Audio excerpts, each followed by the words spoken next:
Okay. Yeah, it was. All right. Let's start everything up. Okay. Hello, can everybody hear me okay? Awesome. Thank you so much for joining us this evening, especially in the rain. My name is Christine O'Neill. I'm an environmental planner with the Naugatuck+Valley Council of Governments. I am pleased to serve as the technical lead for this project, and my colleague Craig Stevenson is the project manager, and he'll be running the virtual portion tonight. So of course, tonight the projects we're focused on are in Shelton and Ansonia. We'll start with discussing Shelton from 6 to 6:30 and Ansonia from 6:30 to 7. Just curious, how many of you have heard of NVCOG, our organization, Naugatuck+Valley? Okay, cool. Yeah, so we are the regional government for 19 communities in West Central Connecticut. Our mission is to support those communities with environmental, land use, and transportation planning and find economies of scale through shared services and programming. And the reason we're here tonight, next slide, please, is because NVCOG received a grant from the State Climate Resilience Fund to design upgrades for culverts and drainage systems in the 9 communities you see on the screen. The money is going to flow from the state to our organization and ultimately benefit those municipalities. Our goal is to reduce flooding with new infrastructure that can withstand climate change projections through 2050 without compromising the stream-based habitats and ecosystems. Next slide, please. We've partnered with engineering firm Luke's and environmental nonprofit Save the Sound to achieve these goals.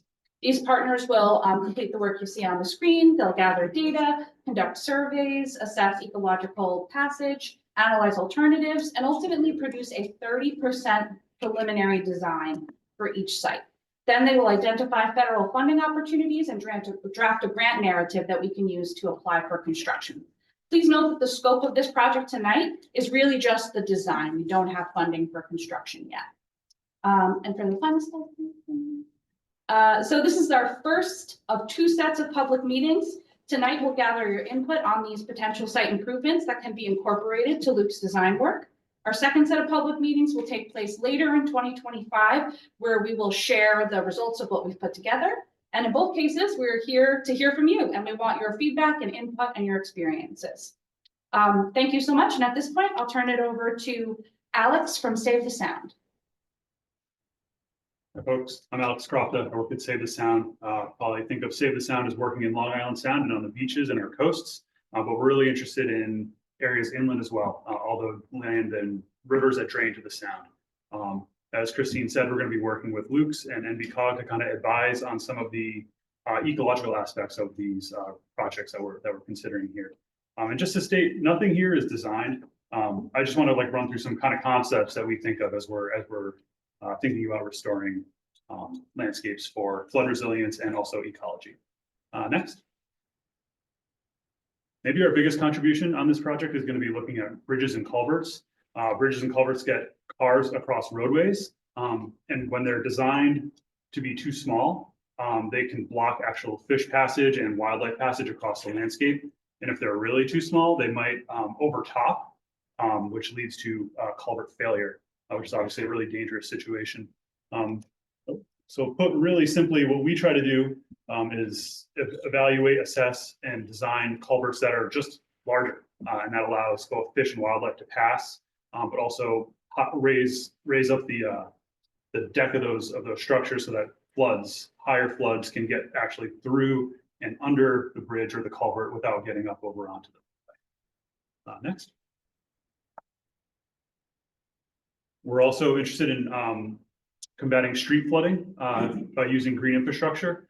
All the roadways and buildings that we build in our communities block rainwater from percolating down into the ground and recharging groundwater. That can lead to street flooding and overflowed storm drains.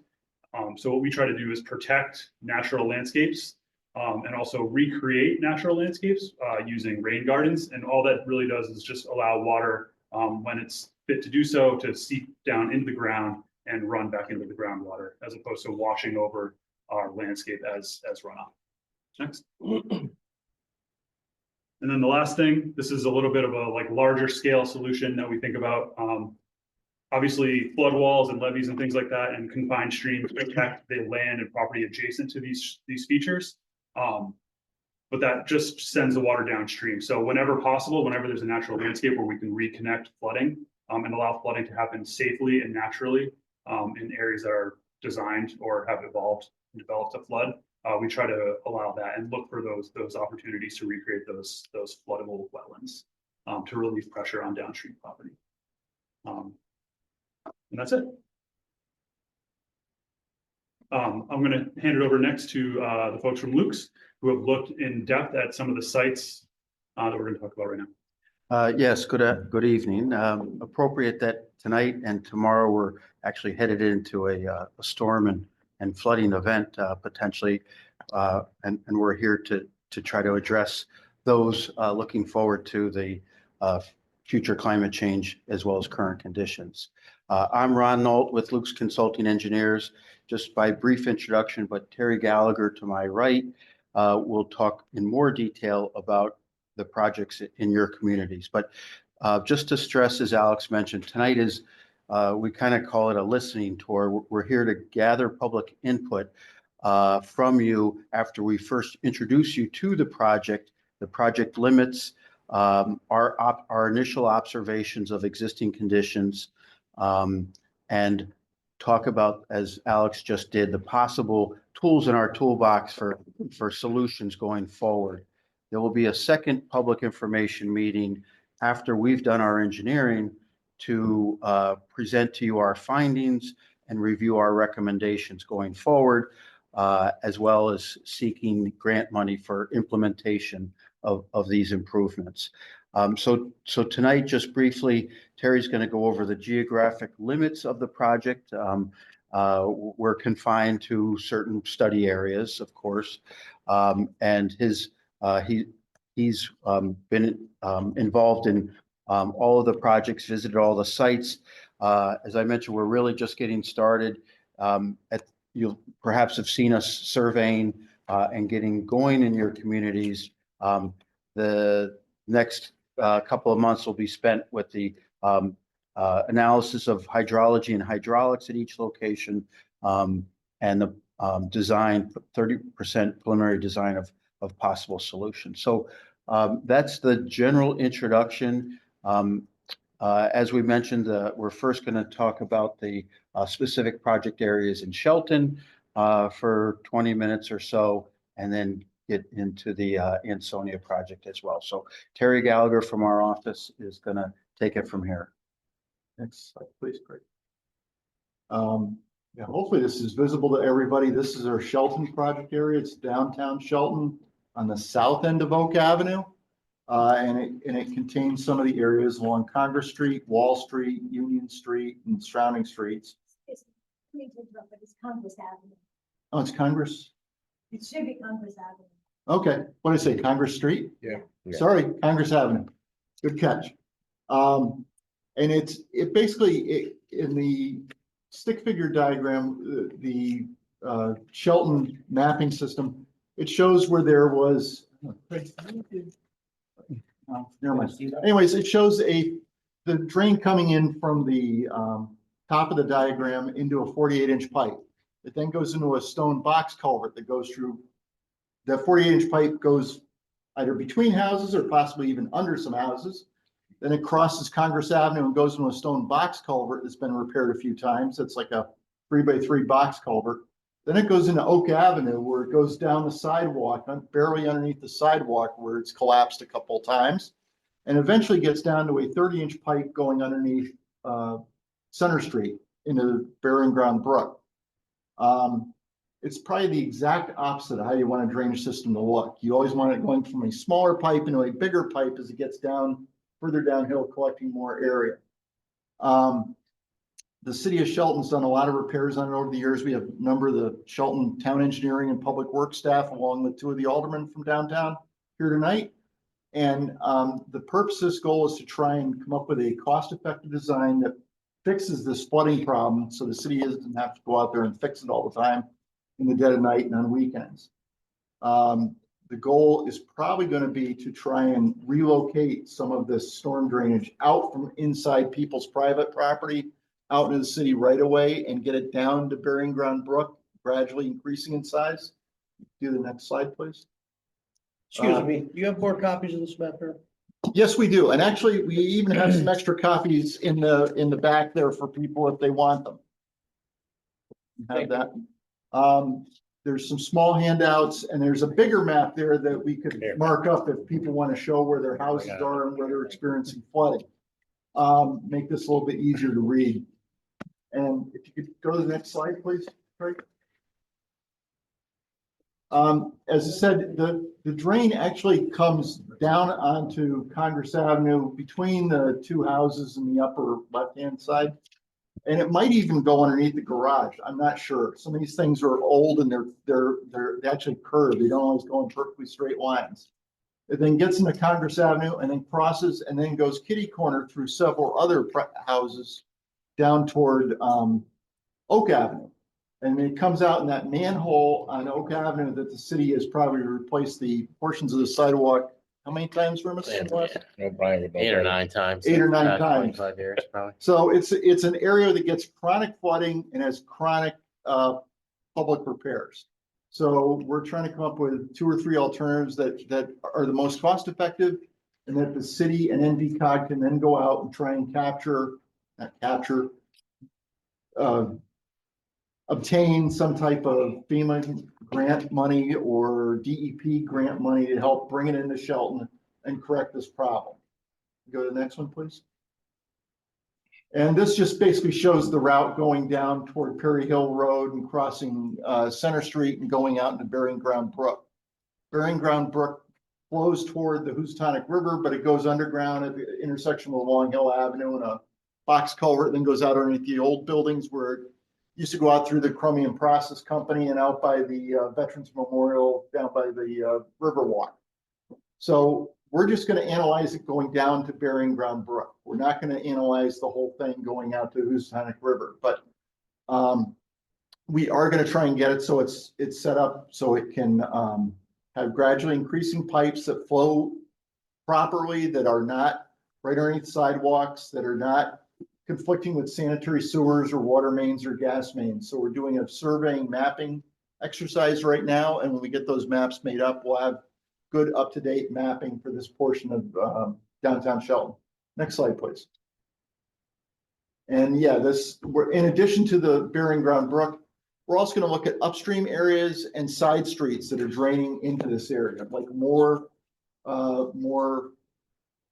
Avenue? Monroe Street. Monroe Street, sorry. Monroe. 50-50. So anyways, that's a very steep street. It's got some very old drainage on it. It's got some unique stonework where the drainage gets collected off the street and then discharges back into the street. Part of the solution may be having extra inlets and storm drains in some of these uphill areas.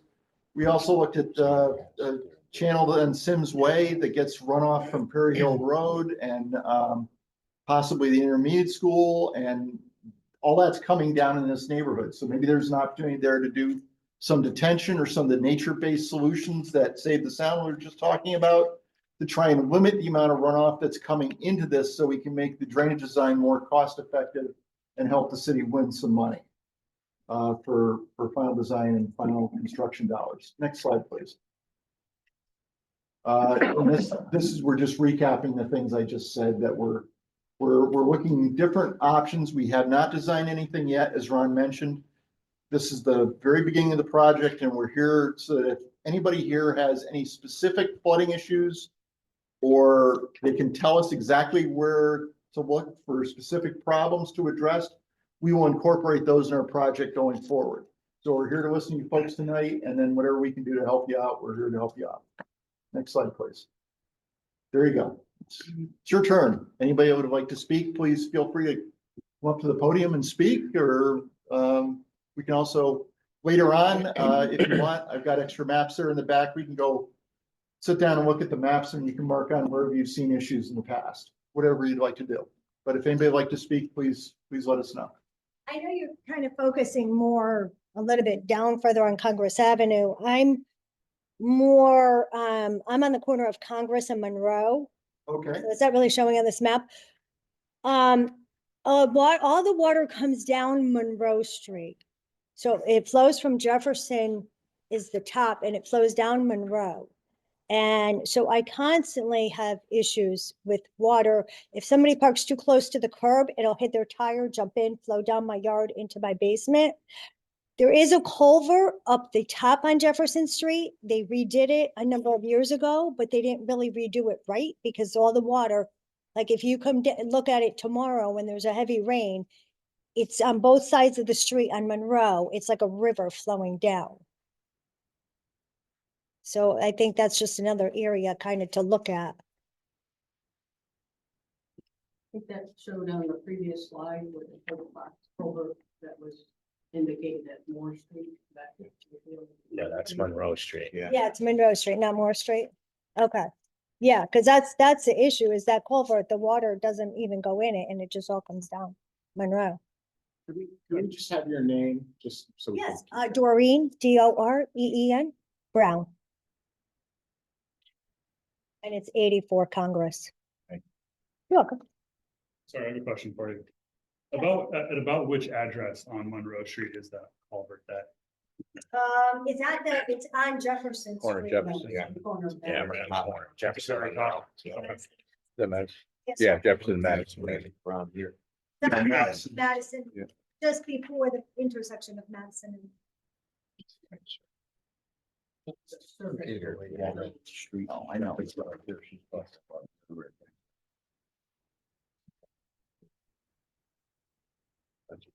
It's the street. On the band. Yeah. If there's anybody online, I think we have a couple people watching online. Just one. Okay, You if would you have a comment, please feel free to unmute yourself and share with us as Sure. well.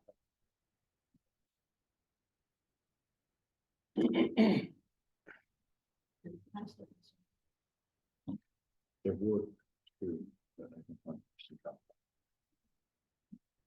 Yeah, we did the meetings as part hybrid virtual meeting and part in person here. So if somebody chimes in from Ansonia or some other place in Shelton, they can come in on a cold night. Is there any other questions or comments for folks in Shelton?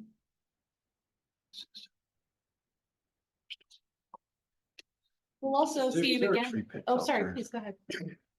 Private property, or if you want to. Street. This gonna get done in their future, 25, 26? It's gonna depend on getting funding. This is really just, this preliminary design will be done in 2025. But then what's gonna wind up happening is the city or NVCOG are gonna look at various programs to try and get additional funding for finalizing the design and going to construction. Now, there's various avenues that could be used for that, different grants and different programs, but I don't know exactly when the actual construction would be. But it would probably be a couple years out.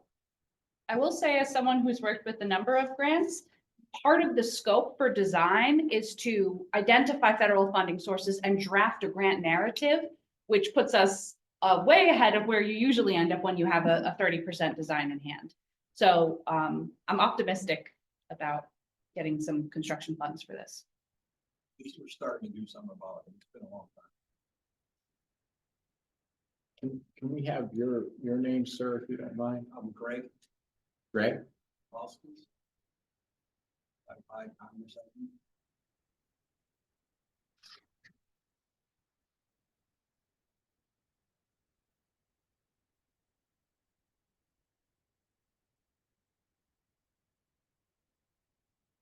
Now, when you said it's impacted you, well, you said needs to be fixed. What specific issues do you see for your house? Yeah, severe flooding. I have cars been flooded out in front of my house, even basement flooded. Basement, car? Okay. I used to live next door to them. And I witnessed it. It was pretty intense. I have some good video of me. Actually, that would be good to get at some point. I mean, because it helps the city, the more the city can show that this proposed design would avert damage or things that, one thing I didn't mention was we're looking at a number of places. Some are in floodplains that are officially mapped by FEMA. A number are like this section in Shelton, which are not mapped as a FEMA floodplain. So I don't want to say make it look better, but to get, you can get more points if you can show you're averting damage or protecting critical infrastructure. So the more that Shelton can do that with NVCOG's help, the better, the more likely they are to get funding in the future from various grants. So actually having input, people's photos or video or whatever you feel like sharing, helps get this done quicker than later. So that would be actually a very good thing. And there's contact information at the end of this. We've got email and phone number for Craig Stevenson at NVCOG. And you can either email it to him or you can mail it to him or you can send it to us. And we'll try and incorporate that in the package. But you had some car flooding and basement flooding were on your property? Yes, and there was major wall damage quite a few years ago when the city came in and repaired it all. Like retaining wall? Yes. Yeah. The timber wall. Retaining walls there. It was timber wall. Is it this? Was that?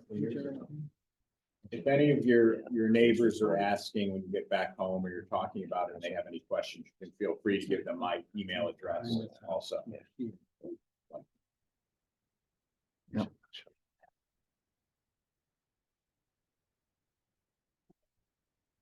Sure. Does the project have to be studied and completed before any one part of the project is addressed? Like, for example, you have a 48-inch going into the 30-inch, that varying ground brush. Wouldn't it be advantageous to start right off and replace the 30-inch RCP that goes under Bridgeport Avenue and Center Street, and make that bigger right off the bat to alleviate problems under the sidewalk on the avenue? Or do you have to wait for the whole project to be done before a small portion? The answer to your question is no. We need a whole design to be done. So we know that we're making the last pipe out, whether it's a 48-inch or 50-inch or a 60-inch pipe, whatever it may be. But the plans could be set up so they could be phased. So maybe the city and the state and NVCOG can't get a grant for everything right this instant, but maybe you're right. It could be a phase 1 where it fixes the stuff at Center Street, and a phase 2 where it fixes the stuff at Oak Avenue, and a phase 3 where it fixes up above. There's nothing stops it from doing that. And that might actually be the way that we do it bit by bit. That's a very good idea. And an example of that perhaps is if we learn that the DOT was about to pave Bridgeport Avenue, we would try to expedite that portion of the project. But Or a portion that would help the most people or that have been affected by flooding? Can we get your name? Laura?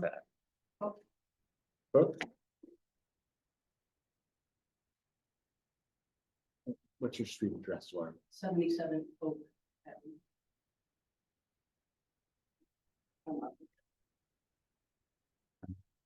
And what type of flooding damage have you seen in your property? No, Oh, none? I'm at, just at the bottom of Monroe Street, and Oak Avenue, on the lower right. Okay. City paved. There's not much curbing left, so there might be some overwash.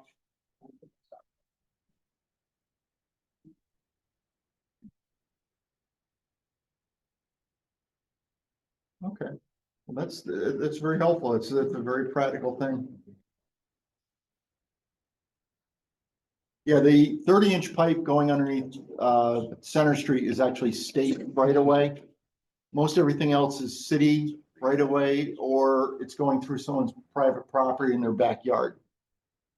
So it's we're gonna have to get a number of people on board with whatever the potential solution is, including the Connecticut DOT.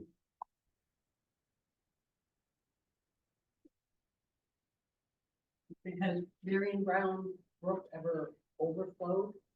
There was, I don't know if it was SIAS or Ian, when there was the washout at the bottom of Oak Avenue in Perry Hill, and the road was, you know, a washboard.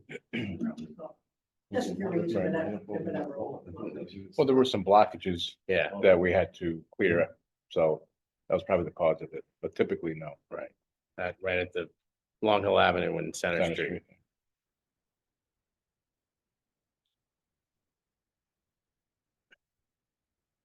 But it didn't actually spill out over onto Center Street. No, it's just more collapse.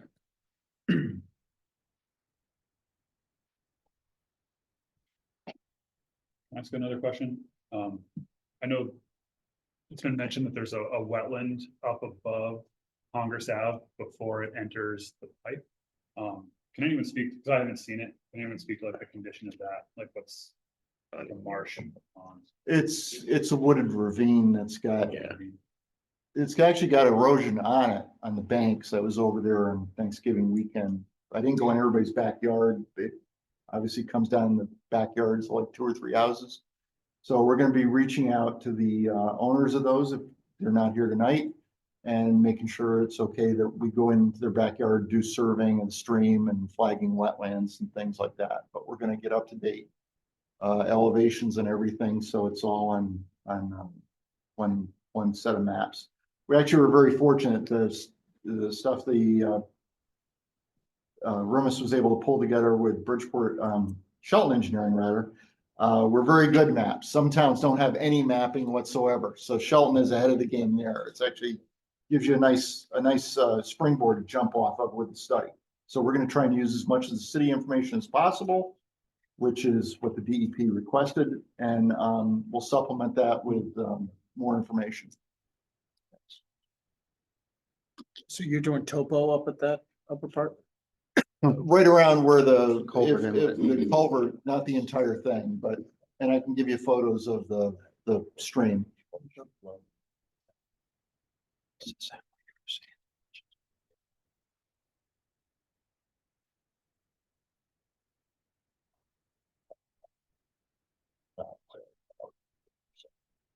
We are a few minutes away from 6:30 when we had planned to transition to the Ansonia project. So maybe a last call for any comments, or thank you so much for those of you who commented and came out tonight. I know it's not exactly what everyone wants to be doing on a Tuesday night, talking drainage and culverts, but we appreciate your feedback. Yeah, and after we do the Ansonia segment, we have maps back there. I'm more than happy to hang out for as long as you want to, until they kick us out of here. To go over any drainage issues in your properties.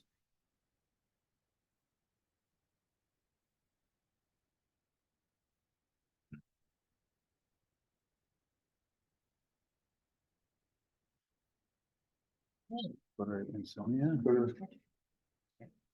No. Just says, which birthday? Is there, oh, but there is somebody logged in? We do have one online participant.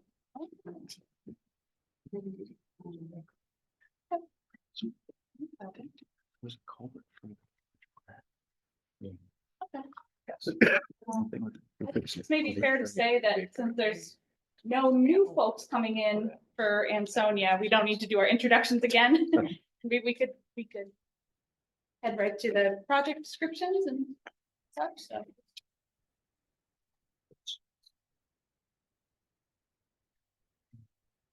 Thanks, Chris. Thank you. Absolutely. Thank you. It's great to see you. Yeah. Are you?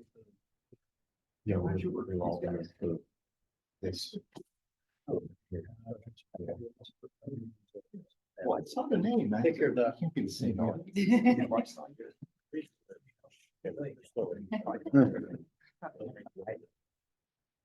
next. All together. We actually do trails, so.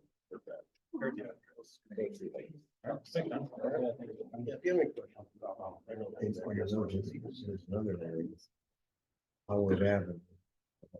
Howard. They're around here. This is. Whatever you guys want. We've had that. Okay. How many times? Guess we could It's like, start. I've been there with like rapid. Stone. And. Yeah. Slow it down. So Yeah, do we have maps to get you in? Oh, yes, there are some Ansonia maps in the back too, locate project area and, some of the FEMA maps. Okay, good. Just want to make sure everybody had a chance to get We something. get a lot. So the Ansonia project area is along Prindle Avenue near Emmett O'Brien Tech High School. It's basically from, There, I think there's some. Doyle Drive in the upstream neighborhoods down to Benz Street. And it's got a culvert that goes underneath Nelligan Park, the baseball fields there, that seems to be undersized and backs up and floods upstream neighborhoods. We actually had a very good meeting between with Mayor Cassetti and Tim Holman, the Public Works Director. Went out and walked through people's backyards at 178 and 180 Prindle Avenue to see their flooding issues and to see how high the water came. And we're going to be analyzing that stream and the downstream culvert in the upcoming weeks. Next slide, please. This is the FEMA map. There's a bigger copy back there. It's a little easier to read, but it basically shows that the brook that goes through there, Whitemare, that I was calling Whittemore. I couldn't read the lettering. But Whitemore Brook, it's a map FEMA floodplain, and basically the culvert that goes underneath the ball fields carries some water for certain storms, but it's undersized for the majority of large flooding storms. It's also reported the ball fields are very wet all the time, possibly. When those ball fields were built, it was a filled-in marsh years ago, and it still remains wet. But we are going to be looking at upstream. You can do the next slide, please. There, okay. Yeah, so these are a couple of the houses that have part of the brook going through their backyards, and when it floods, water comes up and goes in their lower floors, their buildings. This is the mayor and the public works director and Ron out checking out the brook. There are other properties where they built retaining walls along the river to the brook to try and alleviate water coming into their basements. This is the 30-inch RCP, I think, that's going underneath Doyle Drive, and it possibly is susceptible to debris catching on it and clogging.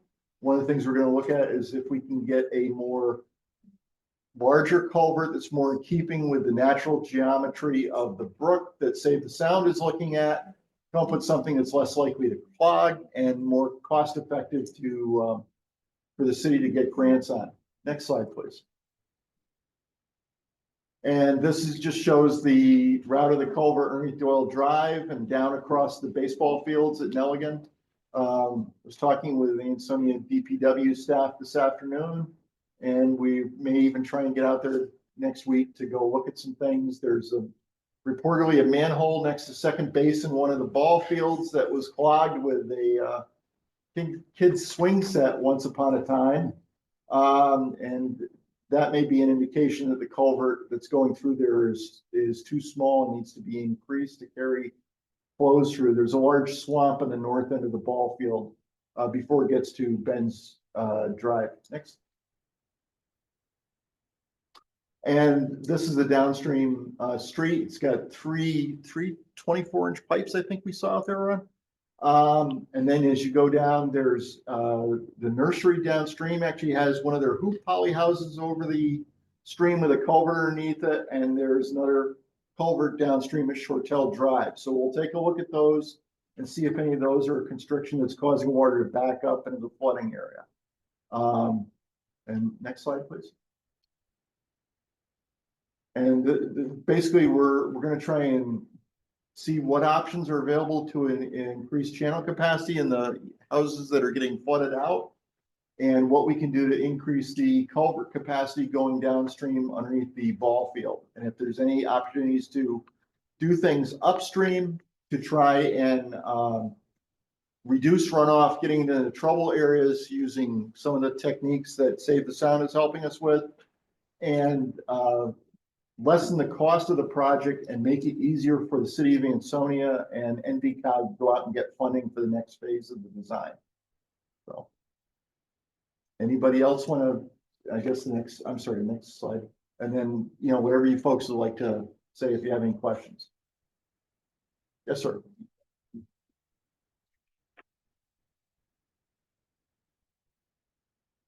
My name is Michael Egan. I live at 103 Benz Street. And I hope I'm not wasting your time. I appreciate what you're doing. And you're evidently dealing with half of a problem, or maybe even a quarter of a problem. Living on Benz Street, and I've lived there for over 50 years now. But even going back long before that. And on your map, it shows 2 Mile Brook.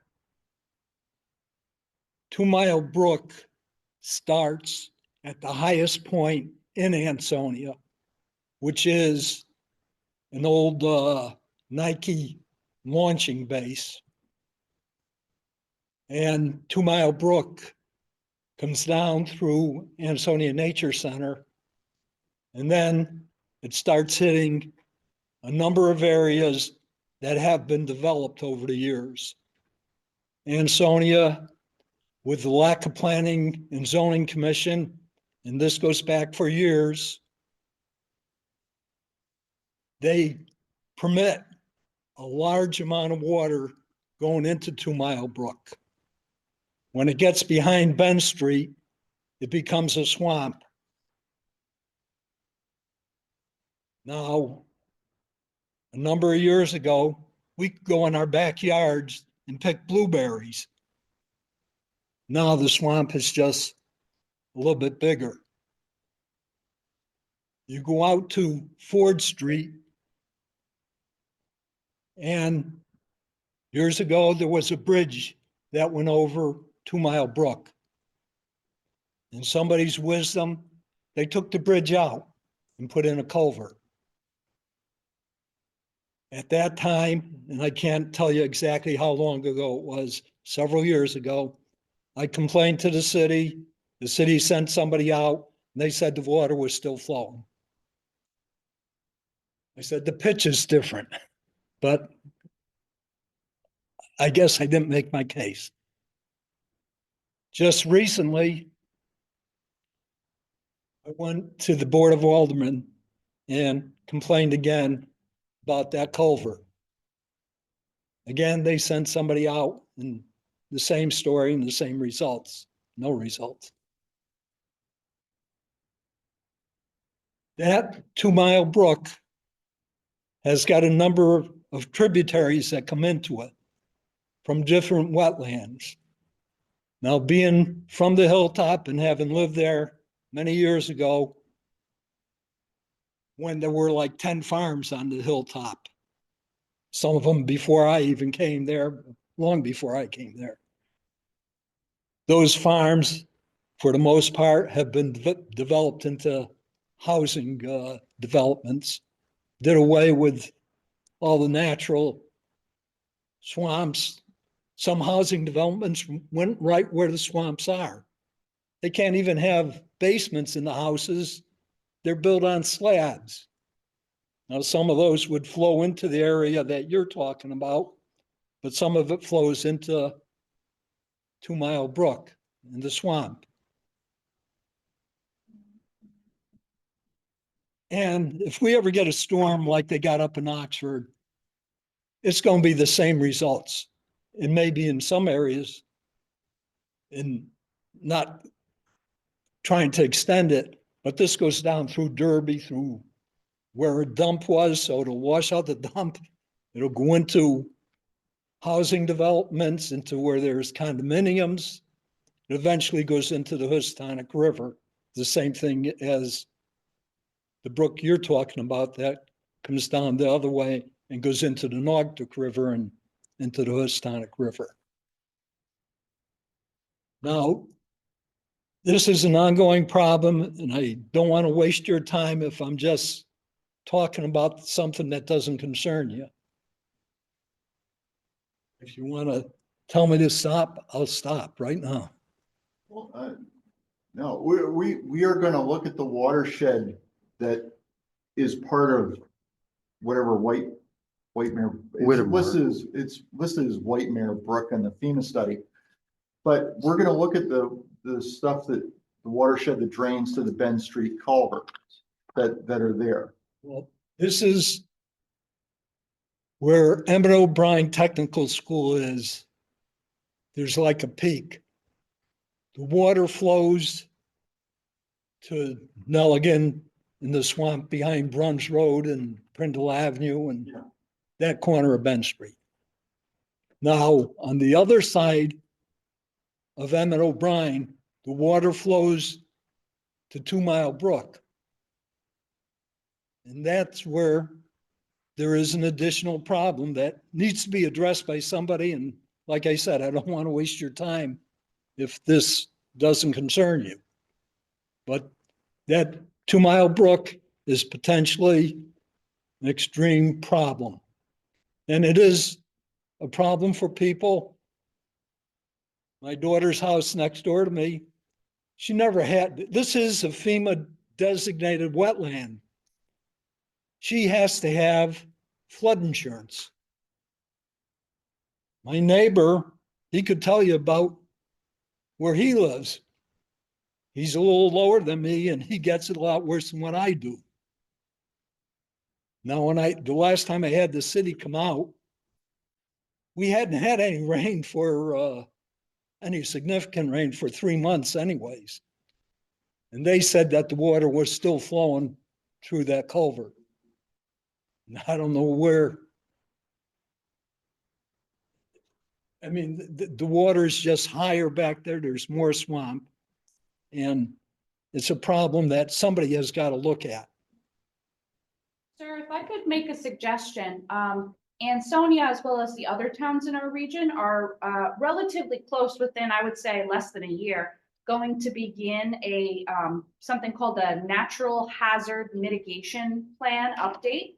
And this is where you can identify all sorts of, on a citywide scale, all sorts of issues like this. So while I'm confident that the engineers and our nonprofit partners will help with the direct Benz Street culverts, if you're also talking about a larger problem that impacts multiple areas, I think the Natural Hazard Mitigation Plan might be the place to bring that up. But this was definitely not a wasted comment, and you're not wasting our time. We want to hear about No. this.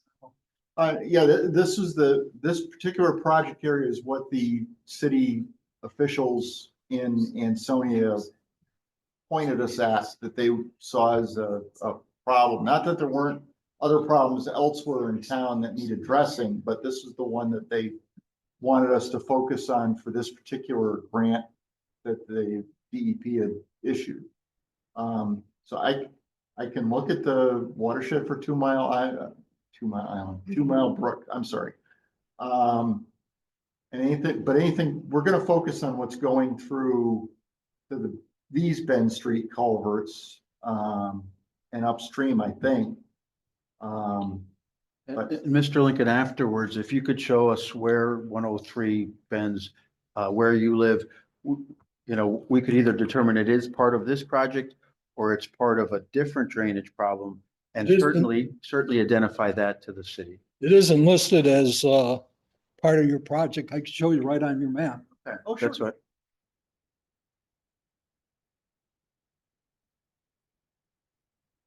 103 is. Right in this area. Oh, okay. This is Over there. 2 Mile Brook that comes down here. Okay. See the water right in this area. This would flow this way, this would flow this way, Okay. and this would go into the 2 Mile Brook. So noted, and we'll be certain to identify. Like I said, if it's part of this project, you're covered. If it's not, we'll certainly, Probably isn't part of this project according to. okay, well, we're not, that red polygon isn't the whole drainage area. That's just the area of intent study that we're looking at. Drainage areas will be bigger than that, of course. Yeah. So, If it's near there, we will take a look at it. And like Ron said, if it's not something that's falling in the watershed, we can at least get it on somebody's radar with the city of Ansonia. Very much appreciate that. Thank you for your time.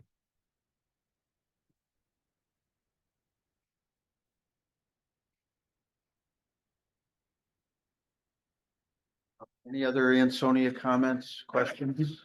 I'll waste a little bit more of your time then. I'm Michael Rano, RANNO, 93 Benz Street.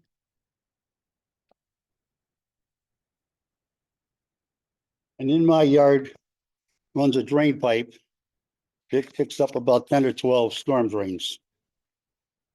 And then where the pipe ends, there's a trench that goes out into the swamp, maybe 40 feet or so. I've been living there for 60 years. And that thing has been there for 60 years. When it would rain, it held water, and eventually it would drain into the swamp. Last 12, 15 years, it's standing water. And like Mike mentioned, walking past my tree line where I cut grass, I used to be able to walk 30, 40 feet into what was now swamp. It's soft. Now it's not soft anymore. As soon as I go out there, I'm sinking in up to my ankles, or I'm almost ready to lose my shoes. Okay? So he says the water's running, but that swamp is just racing. And if you go down to Ford Street and look at the end of the swamp where it's going to go into the culvert, there's more debris there than it's ever been.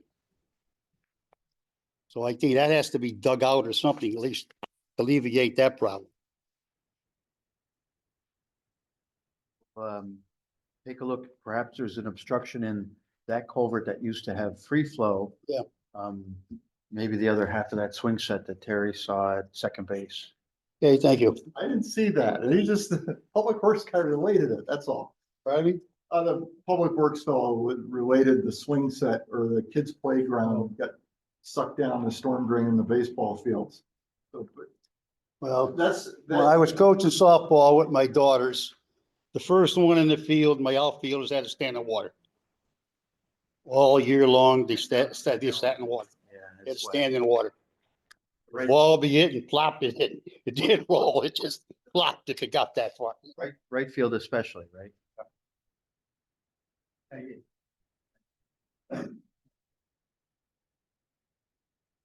Any other Ansonia comments?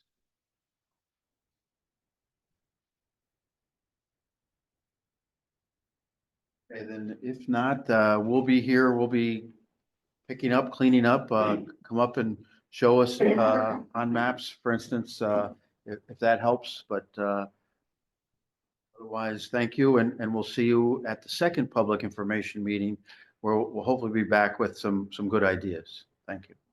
Maybe a last call for the person joining us on Zoom. If you wanted to jump in, please feel free to unmute yourself. Maybe just an observer, but. Somebody also just walked in. I just walked in. I guess I can ask my question now. Did you want me to go to the podium? I mean, it's. Just so we can make sure we hear you, sir, and if you could give your name, that would be great. Sure. Sure. Al DiMizio, I live in Ansonia on Doyle Drive. And I actually had a question that I could have just asked up at the table as you were cleaning up, as you had said. I just wanted to know, we have a series of dry wells that come down from up above, probably around the Emmett Fields. And there's a dry well between my property, our property, and the neighbor's property. And they're on the high side, we're on the low side. We don't have a problem there. In fact, the only problem we had was actually the way they designed it. They have it running into the road just above a catch basin rather than into the catch basin. And when they repaved the road, they covered about 3/4 of the pipe And that eventually got clogged and caused water to wash out the whole front yard. Once we discovered it, we maintain that now. We make sure it's clear and it works perfectly. So the only question I have is being that it's on Doyle Drive and that was mentioned in the mailing, is that part of the project? Are we going to have, are we going to be, is that dry well going to be, is attention going to be paid to that in any way? And I don't feel that it needs to, but maybe I shouldn't say that first. What was the number at Doyle Drive? It's 10, number 10. We are gonna look at all the drainage that's coming to Doyle Drive that's feeding that culvert, so I mean, we can look at the drywall overflow and see if maybe something could be done. I mean, Well, there's not, as I mentioned, there's not any. It never did. And when they did a great job repaving the road, but they did mill it a little bit. The pavement came up a little bit higher, and in doing so, caused that to be about 3/4. It sort of blocked it enough so that eventually debris filled the rest of that in. Once we found it, we cleared it. I mean, maybe all that would need to be done is a section of that asphalt be taken out so that the pipe is open again. But aside from that, the well seems to work fine. And, we kind of check on it from time to time, and I assume that's okay with you guys. now, is that associated with Emmett O'Brien's fields, or is that associated with one of the houses on Doyle Drive? The dry well is between our properties, but I only know this from one of the neighbors has been there for quite some time. So he filled us in a little bit on it. And I guess they put that system in because there was pretty incredible runoff from the Emmett fields, which are sort of the high spot to us. They're kind of behind us and well above us. So those, I guess, were put in to alleviate this runoff issue. And for as long as I could see, they worked until the situation when they paved our road and the water couldn't evac fast enough to keep the dry well in a heavy rain from overflowing.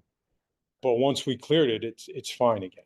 So really all I'm asking is, I didn't know if there was going to be some major project that happens between our property and the neighbor's property. That's the main reason I'm here. If I'm guessing that if the Doyle Drive culvert that is the subject of this project is undersized, it'll be replaced, but it'll be localized to that culvert area. Yeah, if we happen to see areas where it makes sense to have something in the upstream watershed that helps reduce runoff downstream, whether it's catch basins or tree pit filters or rain gardens or there's a variety of techniques that Save the Sound is assisting us with. We'll recommend that the city incorporate some of those and possibly add them. But if it's a maintenance issue, there's nothing stops us from forwarding the information to the city right now to something to keep an eye on or whatever to keep it from impacting. Now, if it's privately owned dry wells that are off the city right away, then it may be the homeowner's responsibility to do some maintenance on them. But now that we know they're there, we'll at least look at them for the watershed study. Well, we take a look inside, and if anything needs to be cleared, we clear it. But I believe, I mean, I don't know, I'm sure I can look this up. I'm pretty sure the cities who put them there, but they're on our property and the neighbors, it kind of straddles both properties. I don't know what that means other than us to maintain them for our own good as well, so. We'll take a look at them when we're analyzing the watershed. Thank you for telling us about those. Okay. Yep. Thank you.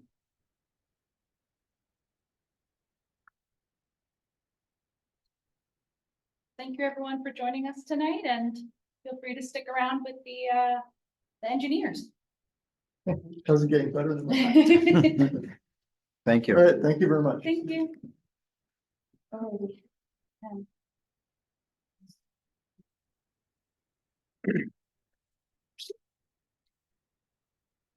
Sir.